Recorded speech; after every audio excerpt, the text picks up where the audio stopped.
TVT au cœur de l'information.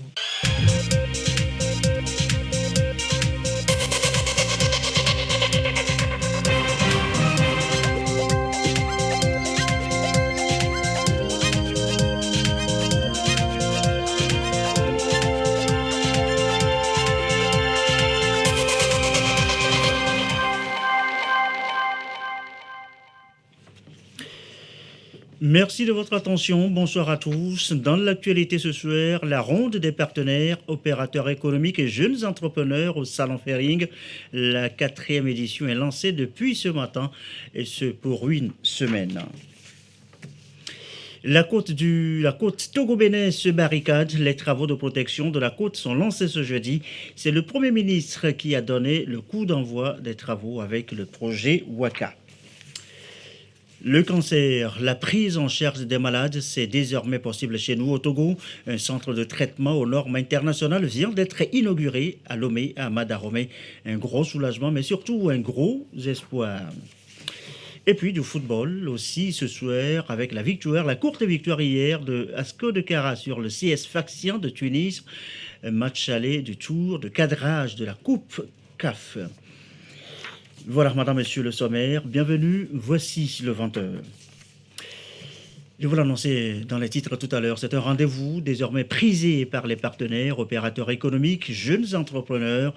La 4e édition du Salon Fering a ouvert ses portes ce jeudi à Lomé en vitrine pour une semaine des produits, des services et au milieu des rencontres. À l'ouverture ce matin, Antoinette Omar-Vavor. Village Fering. Ici, exposition de produits et services, valorisation des produits locaux. Une opportunité qu'offre la 4e édition du Salon Fering aux jeunes entrepreneurs pour montrer leur savoir-faire propice aux investissements. Et c'est donc parti pour 5 jours de rencontres, d'échanges sur les enjeux économiques. Avec les crises qui vont et qui viennent et qui perdurent, nous nous sommes dit que ça devrait motiver et ça devrait susciter de la résilience dans les Africains et ça doit amener à réfléchir sur comment effectivement investir dans l'Afrique de demain. L'investissement, ce n'est pas justement seulement de l'argent, ce n'est pas seulement financier. L'investissement, c'est comment consacrer son temps à pouvoir bâtir une Afrique prospère demain. Eric Aounor, mécanicien, lauréat du prix du meilleur projet d'entreprise du concours Fertile 2021, a su développer son activité avec l'enveloppe financière reçue. Nous sommes actuellement spécialistes des cuilasses des moteurs. Le prix que nous avions gagné l'année passée avec le concours Fertile a contribué à acheter une machine du tour parallèle de 2 mètres de long qui nous a permis d'élargir notre champ de service aux clients et aussi nous a permis à faire la formation des jeunes. Agrobusiness, économie bleue, entrepreneuriat. Autant de secteurs qui incitent à investir en Afrique. Des secteurs que le Togo a su développer et qui séduisent les investisseurs. Les investissements pour la transformation du tissu économique, le développement du capital humain, la promotion du numérique et de l'innovation sont autant de pistes qui sont explorées d'ores et déjà et qui sont mises en œuvre par le gouvernement de notre pays. Au plan national, nous avons désormais une feuille de route gouvernementale 2020-2025 qui décline la politique nationale du gouvernement en une cohorte d'interventions ciblées dont la mise en œuvre notamment dans le secteur économique positionne notre pays comme propice à l'investissement. Salon Fering, une idée de l'association Terreau Fertile pour promouvoir l'investissement au Togo, mais aussi en Afrique. L'événement parrainé par le ministre professeur Dodi Kokoroko est soutenu par la Banque africaine de développement. Et toutes nos excuses pour la qualité du son sur l'interview dans ce reportage. Autre rendez-vous économique à Lomé, celui des banques et de la Société Générale d'Investissement du Togo. Et c'est aussi depuis ce matin porté par le FEGAS, le Fonds africain de garantie et de coopération économique, en toile de fond son nouveau plan stratégique 2021-2025 dénommé New Momentum. Des précisions avec Carmen Maggi-Agapou. Le Togo fait face à plusieurs défis de développement qui nécessitent la mobilisation de ressources financières. Celle-ci ne peut se faire sans la contribution des principaux acteurs que sont les institutions financières nationales et internationales. Ainsi, depuis sa création, le Fonds africain de garantie et de coopération économique FAGAS a su mobiliser environ 200 milliards de francs CFA au profit de l'économie togolaise pour la réalisation de plusieurs projets dans les secteurs de l'agro-industrie, du transport, de l'industrie et de l'énergie, entre autres. Toutefois, ce niveau de réalisation, bien que appréciable, reste faible au regard des ambitions et du dynamisme du marché. Le FAGAS présente donc aux banques et aux établissements financiers présents au Togo ces mécanismes de couverture afin qu'ils puissent mieux financer l'économie, précisément les PME, PMI. Nous avons la garantie portefeuille qui s'adresse aux banques et qui permet aux banques de pouvoir accompagner efficacement sur le terrain le financement des PME, PMI et des SMI, des très petites et moyennes entreprises. Nous avons aussi la garantie individuelle qui s'adresse ici toujours aux banques et qui permet aux banques de pouvoir donner des financements à des grands projets structurants, à des projets de grande envergure. Avoir une garantie financière comme celle du FAGAS lui permet de donner plus de financement à l'économie. Pour mobiliser des ressources, les banques ont besoin aussi bien des institutions prêteuses que des institutions de garantie. Des garanties que le FAGAS offre justement. Nous travaillerons avec le FAGAS. Les produits de garantie de portefeuille sont intéressants.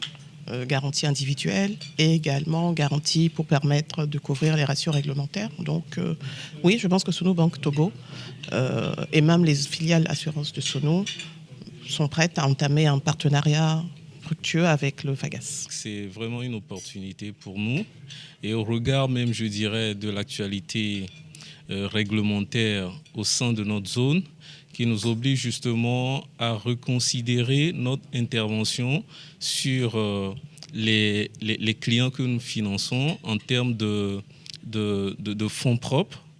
Nous sommes tenus aujourd'hui d'entretenir des partenariats avec des fonds comme le FAGAS. Le FAGAS est une institution financière internationale spécialisée dans la promotion des investissements publics et privés à travers ses diverses interventions, notamment en garantie. 14 pays sont membres de ce fonds. Depuis sa création en 1977, le fonds a permis de mobiliser plus de 2500 milliards de francs CFA au profit de ses États membres. Merci.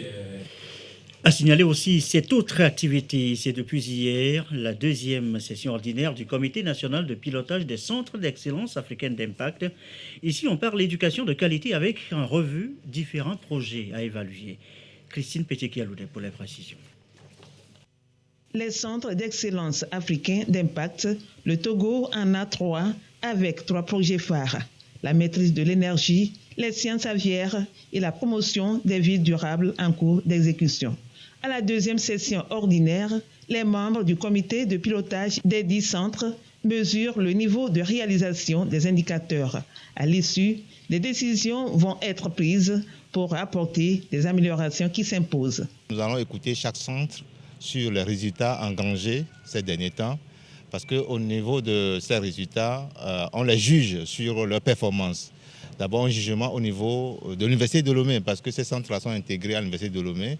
Donc le gouvernement doit savoir l'argent qu'il a placé dans ces centres-là, comment ces fonds sont utilisés. Est-ce que nous avions engrangé des résultats tangibles? Mais en même temps, aussi au niveau régional. Au niveau régional, nous avons l'AUIA qui est basée à Accra, qui doit également les juger sur la base des résultats engrangés. On dénombre 53 centres au niveau régional, dont 3 au Togo. Le gouvernement leur accorde une attention particulière. Les centres d'excellence revêtent pour nous la vitrine de ce qui se fait de meilleur dans les universités. Et ces centres d'excellence ont vocation à faire des formations dans des domaines pointus où nous n'avons pas déjà une pléthore de personnes qui y évoluent. On ne reçoit que les étudiants qui ont un certain talent et qui ont vocation aussi à faire de la recherche poussée d'un certain niveau pour vraiment donner à notre pays toutes les chances nécessaires pour s'en sortir. Le ministre de l'Enseignement supérieur incite les membres à rester créatifs pour faire de ces centres une réussite. La Banque mondiale leur apporte un appui considérable. Il est 20h10. Autre gros sujet évoqué ce soir, l'érosion côtière, ou plus précisément la lutte contre l'érosion côtière. Le Togo et le Bénin se barricadent. Le Premier ministre Victoire Tomenga-Dogbe vient de lancer les travaux de protection des côtes Bénin-Togo sur le projet Waka. Ekwesala. 10 km à protéger contre l'érosion sur la côte Togo-Bénin d'ici à juillet 2023. Le ton est officiellement donné aux travaux par le Premier ministre Victoire Tomenga-Dogbe au nom du chef de l'État Fort Essozemnanya Singbe. Dagbo Drafo jusqu'au Grand Popo dans le Bénin, des épis et brise-lames seront réalisés pour empêcher l'avancée de la mer. Il s'agit de construire des épis. C'est des ouvrages en enrochement. Les épis, les enrochements sont produits au niveau des carrières. Il y a une carrière au Togo, une carrière au Bénin, qui alimentent les chantiers et les zones de stockage avec des enrochements. Donc ça se fait avec des engins terrestres à partir de la terre ferme et les engins progressent vers la mer pour réaliser les épis. Il y aura aussi également un rechargement sédimentaire, le sable qui sera prélevé en mer, qui sera en fait injecté au niveau des cellules des épis. Donc ça va bien sûr freiner le phénomène d'érosion. Ça ne va pas le stopper complètement, mais ça va le freiner. Au moins pour 20 ans, pour les 20 prochaines années, on sera protégé. Autant le projet va impacter le quotidien des Togolais, autant les communautés béninoises en tireront également profit. 42 milliards de francs CFA sont débloqués par le projet Waka pour son exécution. Je voudrais appeler à une exécution rapide des travaux en respect du calendrier établi. Et je saisis cette occasion pour informer et rassurer les communautés que la Banque mondiale continuera par œuvrer aux côtés des deux gouvernements pour rapidement finaliser le plan d'action et de réinstallation, s'assurer de sa mise en œuvre et s'assurer que toutes les personnes affectées par le projet sont effectivement compensées avant le commencement imminent des travaux. Je voudrais ici dire ma satisfaction personnelle face à l'accomplissement de ce jour qui restera mémorable pour nos communautés et féliciter les équipes du projet ainsi que celles de nos différents départements ministériels et comités de pilotage pour la qualité du travail qu'ils ont abattu depuis plusieurs mois. Je leur demande de rester mobilisés jusqu'à la clôture du projet pour relever les défis qui sont attachés aux échéances majeures sur lesquelles les populations impactées nous attendent. Les pertes économiques dues à l'érosion côtière sont évaluées à 117 millions de dollars américains pour le Bénin en 2016, 213 millions de dollars pour le Togo. La réussite des travaux est très attendue par le gouvernement togolais en vue de corriger la situation. L'enjeu est de taille, car il s'agit de sauver nos populations de la vulnérabilité et épargner nos actifs économiques des menaces de l'érosion. Les populations attendent que l'angoisse de l'érosion côtière rentre dans l'oubli après les travaux qui démarrent officiellement aujourd'hui. Avec l'engagement de tous, il est possible de l'emporter sur l'océan, car l'union fait la force. En tout cas, pour les autorités togolaises, un engagement ferme est pris à travers la feuille de route gouvernementale de protéger au minimum 90% de la côte togolaise d'ici 2025. Tous les regards sont désormais tournés vers l'entreprise Boskali International chargée des travaux. Les réalisations devront être finalisées d'ici fin 2023. L'érosion côtière, une vraie menace pour les riverains, certains déjà délogés. Le lancement ce matin des travaux est ressenti, vous allez l'entendre, comme un gros ouf de soulagement. Les réactions dans ce reportage de Ekwesala. La mer avance. Elle bouffe chaque année quelques centimètres de la côte. Et si rien n'est fait, la mairie d'Aného, par exemple, pourrait être emportée. D'autres édifices également. Solution, des brise-lames et épis à réaliser ici, tout comme à Agbo-Drafo, jusqu'au Bénin. Un soulagement pour les autorités communales. La mer a failli entrer à la mairie. Donc je dirais que Aujourd'hui, le projet Ouaka est pour nous un geste de réconciliation et de paix. Parce que la mer, qui était notre allié, est devenue notre ennemi à cause de sa furie. Et aujourd'hui, le projet Ouaka, sous la houlette des présidents Patrice Talon et Faure Gnassingbé, vise à lutter contre l'érosion côtière, mais plus encore à transformer l'avenir économique des populations du littoral en créant des activités génératrices de revenus, mais aussi en créant des conditions pour un développement durable, équitable. 4 préfectures vont tirer bénéfice de ce projet. Lac, Vaud, Yoto et Bamono. Déjà, l'impatience gagne les cœurs. Ce projet est un atout pour tous les riverains de la côte. C'est un atout parce qu'en 1977, la mer était à perte de vue. Aujourd'hui, nous sommes dans la mer. La mer a rongé tout. Si bien que ce projet est un projet que nous allons tous saluer. Avec ce qu'ils vont sauver là, nous pouvons avoir encore de richesses pour nourrir nos populations. Au moins, manger aujourd'hui les poissons, aller à la pêche, nous n'allons plus faire comme on ne le souhaitait pas. Parce que par le passé, il faut aller en pleine mer avant de pouvoir trouver du poisson. Maintenant, même à quelques mètres de la côte, on peut pêcher et vivre heureux. Les dispositions sont prises pour que l'exécution des travaux n'empêche pas les populations de continuer à mener leurs activités génératrices de revenus, aussi bien sur la mer qu'à ses abords. L'entreprise en charge des travaux promet de livrer le chantier plus tôt que prévu. D'ici à juillet 2023, le segment Togo-Bénin sera totalement protégé contre l'érosion côtière. Ici, bien plus qu'un ouf de soulagement, c'est plutôt un gros espoir qui est nourri. Le Togo dispose désormais d'un centre de traitement de cancer. C'est aux standards internationaux. Ce centre de prise en charge vient d'être inauguré à Madaromé à Lomé. Clarisse Aticlé. Le Centre international de cancérologie de Lomé, CICL, ouvre officiellement ses portes. Initiative de portée sous-régionale appuyée par le gouvernement togolais, le CICL prend en charge tout type de cancer par des traitements de dernière avancée technologique et standards internationaux. Pour traiter le cancer, nous avons essentiellement 3 grandes armes. La chirurgie, la radiothérapie et la chimiothérapie. La radiothérapie, c'est un traitement loco-régional du cancer.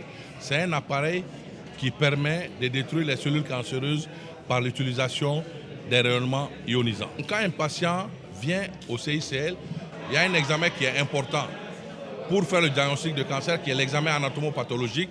Si c'est avéré qu'il a un cancer, maintenant on fait les bilans d'extension. Si il est candidat à une radiothérapie, notre centre est vraiment indiqué ici à Lomé pour ce traitement. Donc pratiquement les patients nous viennent de tous les pays de la sous-région. Le CICL fait également du dépistage en vue d'une prise en charge précoce du cancer. Tout type de cancer peut être dépisté dans ce centre parce que tout cancer dépisté très tôt se traite facilement et à moindre coût, surtout pour les cancers du sein. Le projet du CICL a pris corps en 2018 avec des partenaires U2R et Electa, principal fournisseur des équipements de radiothérapie. Pour ceux qui ont eu à faire d'opérations et tout, déjà à 3 semaines, 4 semaines, vous devrez commencer ce traitement. Et c'est là où plusieurs personnes sont bloquées. Donc c'est l'une des raisons pour laquelle nous avons jugé important de mobiliser les ressources dans le cadre de ce qu'on appelle le partenariat public-privé, d'aider nos États et l'État togolais à l'instant dans sa vision de donner l'accès aux soins à toute la population. Un hommage a été rendu aux partenaires franco-luxembourgeois à travers un cadeau symbolique. Formant avec le diabète et l'hypertension, le trio des maladies non transmissibles redoutables, le cancer a touché en 2020 au Togo 5208 personnes avec 3470 décès. Un véritable problème de santé publique que vient juguler le Centre international de cancérologie de Lomé. Le chef de l'État et le gouvernement, par ma modeste voix, en saluent la mise en place. Il félicite les promoteurs de cette merveilleuse œuvre. qui viennent à point nommé et dont ils ont chargé le ministère de la Santé de la mise en œuvre d'un accompagnement conséquent, assidu, rigoureux et continu dans l'unique souci de normativité et d'orthodoxie. Ainsi se trouvera balisé le vaste boulevard thérapeutique de la lutte contre les cancers dans notre pays, à adosser aux autres moyens en développement, notamment ceux axés sur la prévention. Le Togo est le 3e pays en Afrique qui abrite ce centre de prise en charge du cancer. Les 2 autres sont au Rwanda et au Sénégal. 6 autres centres sont également en construction à travers toute l'Afrique. Et la suite de cette édition et la sécurité maintenant est sur la toile. En campagne, ANSSI, l'Agence nationale de la cybersécurité, informe sur les bonnes pratiques et prévient aussi sur les pièges à éviter pour ne pas tomber dans la nasse des cybercriminels. L'étape de ce côté avec Désiré Aloy. Le partage de bonnes pratiques à adopter est un moyen efficace face aux risques et menaces liés à l'utilisation des outils numériques. Et la promotion de la cybersécurité est un engagement pour protéger donc le numérique. L'Agence nationale de la cybersécurité ANSSI passe à la sensibilisation sur les enjeux de la cybersécurité et efforts collectifs nécessaires à mener pour prévenir les cyberintrusions et escroqueries. Nous allons profiter au cours de cette tournée leur présenter déjà l'écosystème de la cybersécurité, comment est-ce que ça a été réfléchi, comment ça a été pensé et mis en place, et leur faire connaître aussi l'outil de réponse et d'alerte aux incidents informatiques qu'on appelle le CERT.tg. Et là, j'invite vraiment l'ensemble des Togolais à aller régulièrement sur ce site internet qui est vraiment notre outil de protection sur lequel nous publions énormément d'alertes et des bulletins de bonnes pratiques sur lesquels ils peuvent déclarer leurs incidents lorsqu'ils sont victimes. Autorités locales, chefs de service et autres acteurs au niveau de la région centrale à l'école de l'écosystème de la cybersécurité. Généralement, pour se protéger, il faut toujours mettre à jour nos systèmes d'information, nos ordinateurs, nos téléphones, toutes les applications que nous avons sur nos ordinateurs, nous devons toujours les mettre à jour. Et surtout, nous devons éviter de télécharger les applications craquées. Quand on parle des applications craquées, une fois que vous l'installez sur votre machine, sachez que vous êtes en train d'installer un logiciel malveillant. Les plaintes de nos jours ne concernent que les problèmes qui minent ce côté de cybersécurité.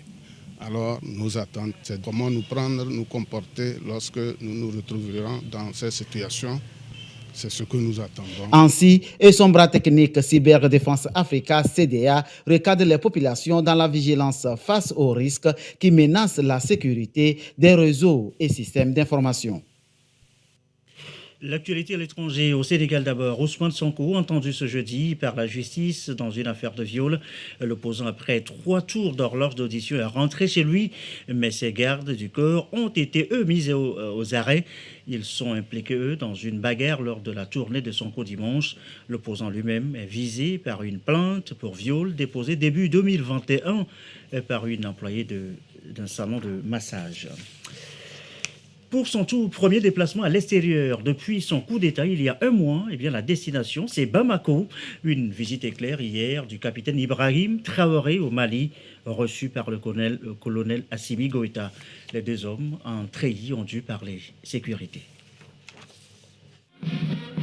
Premier déplacement officiel pour le nouvel homme fort du Burkina Faso. Le capitaine Ibrahim Traoré est arrivé mercredi à Bamako, au Mali, où il a été accueilli par le président de la transition malienne, le colonel Assimi Goïta. Une visite d'amitié qui, selon le colonel Traoré, doit consister à renforcer la coopération militaire des 2 pays. C'est une visite de courtoisie et d'amitié envers un peuple frère. Et le plus important pour nous dans la situation actuelle, c'est le défi sécuritaire. Donc avec ce peuple, on est venu échanger comment renforcer nos coopérations militaires et pouvoir mieux mener nos opérations et sécuriser nos populations. Accompagné de son ministre de la Défense, Ibrahim Traoré s'est envolé en direction du Burkina Faso après quelques heures d'échange avec son homologue malien. Les 2 pays engagés dans la lutte contre le terrorisme partagent plus de 1200 km de frontières. Il y a aussi à évoquer ce soir dans l'actualité le solaire, dans l'actualité l'énergie aujourd'hui et demain. Les électriciens sont en formation sur ces nouvelles énergies photovoltaïques, une quarantaine sur une semaine, un sujet sur lequel nous reviendrons demain dans nos éditions. De l'art au consommé local et cette visite dans les centres artisanaux et artistiques. En prospection, le ministère du Commerce. Reportage Christine Petit-Kialoudet. Dans cette maison d'art et de culture, des centaines d'œuvres, des objets de décoration, mais aussi des vestimentaires. Un savoir-faire d'artistes et artisans togolais. Ici, Congo et son élève sont rompus à la tâche. Une femme africaine avec son enfant. La femme africaine toujours qui travaille et en même temps doit soutenir son enfant. Ça veut dire que le travail en même temps, mais la famille aussi est importante. Adjoavi, elle, excelle dans le vestimentaire. Ça là, c'est un bonnet, ça joue le rôle de foulard. On n'avait plus le temps d'attacher le foulard comme nos grands-mamans le faisaient, donc on vous a allégé la tâche. Le coin du terroir, une vitrine de plus de 30 artisans et artistes nationaux. C'est une œuvre avec des os de bœuf. Quand vous voyez, vous pensez que c'est de l'ivoire. Ce n'est pas de l'ivoire, c'est de l'os qu'on a utilisé pour avoir cette belle œuvre. Le village artisanal produit, expose et vend des pots de fleurs, des ustensiles de cuisine et autres. Des objets qui ont séduit Véron, ami du Togo. Ce qui me marque, c'est le savoir-faire des artisans qui font vraiment des objets magnifiques. Là, on vient pour nos filles leur ramener donc des colliers, des bracelets. Autre étape de la visite du ministère du Commerce à Djoasika, Artisanat Made in Togo, en plein cœur du marché de Kakaveli. Derrière chaque article, une histoire. Nous avons appelé ces boîtes les boîtes héritage. L'idée étant que ça rappelle un peu les malles dans lesquelles nos mères rangeaient précieusement leurs étoffes précieuses, leurs perles, etc. Et aujourd'hui, nous avons fait ainsi des séries de boîtes de rangement qui permettent de mettre ce que nous avons de plus précieux. Le ministère du Commerce veut inciter les Togolais à aimer la production locale. Nous avons visité des galeries et ils ont vraiment déploré le fait que leur clientèle, c'est surtout les étrangers. Alors que vraiment, tout ce que nous avons trouvé ici n'a rien à envier avec les produits importés. Le réseautage pour plus de visibilité et de compétitivité, une solution gagnante à privilégier selon la directrice de la consommation locale. Du football pour refermer ce journal du soir, je vous l'annonçais également dans les titres. Asco de Kara a reçu hier le CS Sfaxien de Tunisie. Match aller du tour de cadrage de la Coupe CAF. Courte victoire de buts à 1. Des comptes dans le récit à Tchoussaba. Service minimum pour Asco de Kara devant le CS Sfaxien de la Tunisie dans ce tour de cadrage à l'aide de la Coupe CAF. Durant la première période, les deux clubs se sont neutralisés longtemps. Malgré que les vérités, il a fallu attendre à la 44e minute pour voir Abdoul Moutalabou Ouattara ouvrir le score sur un coup franc. La réaction du club sportif sfaxien ne fait pas mouche. 1-0, score à la pause. À la reprise, les Tunisiens ont multiplié des offensives. La Sfax obtient un penalty à la 59e minute, transformé par Habessi Achref. Cette égalisation ne freine pas l'élan des Togolais, maîtres du milieu de terrain. À la 62e minute, Abdoul Moutalabou Ouattara a repris avec adresse le coup franc de Moucheri Tchakei. Asco 2, CS Sfaxien 1. Une avance que les condonnats de la COSA ont conservée jusqu'au coup de sifflet final. Le coach Jean-Paul Abalo et ses poulains ont leur décès à main avant le match retour. Ça n'a pas été facile. Mais c'est dommage que l'arbitre accorde un pénalty qui n'existe pas du tout. Et c'est regrettable que le même arbitre qui dit aux joueurs « Excusez-moi, je me suis trompé ». On avait eu des possibilités pour marquer plus de buts. On ne l'a pas fait comme d'habitude. Je ne suis pas satisfait. On va essayer de préparer le match retour. Le coach tunisien Karim Daloum, lui, impute le mauvais résultat à quelques erreurs défensives. On a une bonne défense, mais on a fait beaucoup d'erreurs. Il s'est trompé, l'arbitre, c'est pas pénalty. Après qu'il a senti qu'il a fait une erreur, il a compensé. Donc, il a fait une erreur et après, il a continué à faire des erreurs. Le match retour est prévu le mercredi 9 novembre prochain en terre tunisienne, où ASCO devra évoluer en conquérant pour assurer son passe en phase de groupe de la Coupe CAF. Et des erreurs, c'est aussi ça le football. Et ceci referme ce journal. Merci à vous qui nous suivez de partout ce soir sur la télévision togolaise et particulièrement de Anero. Et comme d'habitude et toujours fidèlement, très belle soirée chez vous.